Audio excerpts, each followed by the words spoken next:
না, আমরা বেশি একটা ভালো নাই, কারণ সারা দেশেই যেই মারামারি কাটাকাটি, তারপরে দেশে যেভাবে মনে করেন যে এখন তো কোনো বিনিয়োগ নাই, দেশে গার্মেন্টস ফ্যাক্টরিগুলি বন্ধ হয়ে গেছে, দেশের অবস্থা খুবই খারাপ।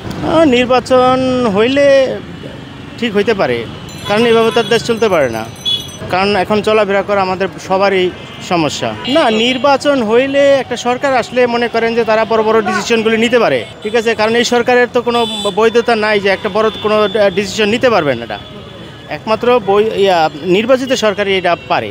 অবশ্যই অবশ্যই নির্বাচনটা হইলে দেশে একটা শান্তি শৃঙ্খলা ফিরে আসবে। এখন তো কেউ কারো কথা শোনে না, মনে আজকে এক জায়গায় চিন্তা হইতেছে, যেমন আমিই বললাম চিন্তায় গেছে, এখন পুলিশ ডাকলে পুলিশ কিন্তু আসবে না, আসবে পুলিশও আসবে না, পুলিশকে বাবা আপনি বুঝেন, এখন পুলিশও কিন্তু অতটা না, যার যার কোনো মতে গা ছাড়া ভাব নিয়ে চলে আর কি। ভালো চালাইতেছে, অনেক ভালো চালাইতেছে, আলহামদুলিল্লাহ অনেক ভালো চালাইতেছে, অনেক কন্ট্রোল হয়েছে, অনেক কন্ট্রোল হয়েছে। আরও 5 বছর থাক কিন্তু সাপ, আরও 5 বছর থাক।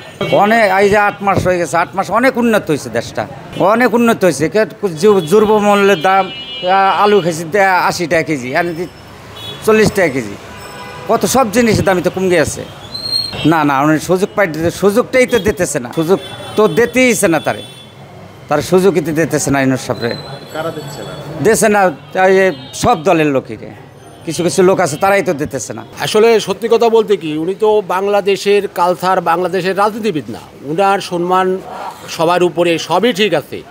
দেশ চালাতে হলে দেশের রাজনীতিবিদ দরকার, দেশে গণতন্ত্র দরকার, গণতন্ত্রের জন্য নির্বাচন দরকার, নির্বাচন না হলে দেশে কোনো সময় শান্তি শৃঙ্খলা আসবে না। রাজনীতিবিদরাই শুধু বলতে পারে কোথায় খোঁচা দিলে কোথায় কাজ হবে, অন্য কেউ পারে না, সবার দিয়ে সব কিছু হয় না।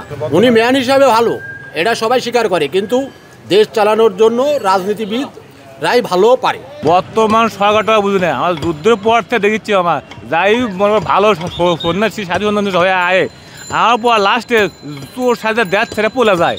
তো এমন সরকার চাই না, এমন একটা সরকার চাই যাই সমাজের মানুষের মাঝে চলাফেরা করে করবার, তার কোনো ভয় বিধি নাই, তার কোনো পড়া নাই, কোনো নাই, কৌশল নাই, দেশের জন্য যাই ভালো করবার চাই, এমন একটা সরকার চাই আমরা, যার কোনো স্বার্থ নাই, নিঃস্বার্থ সরকার।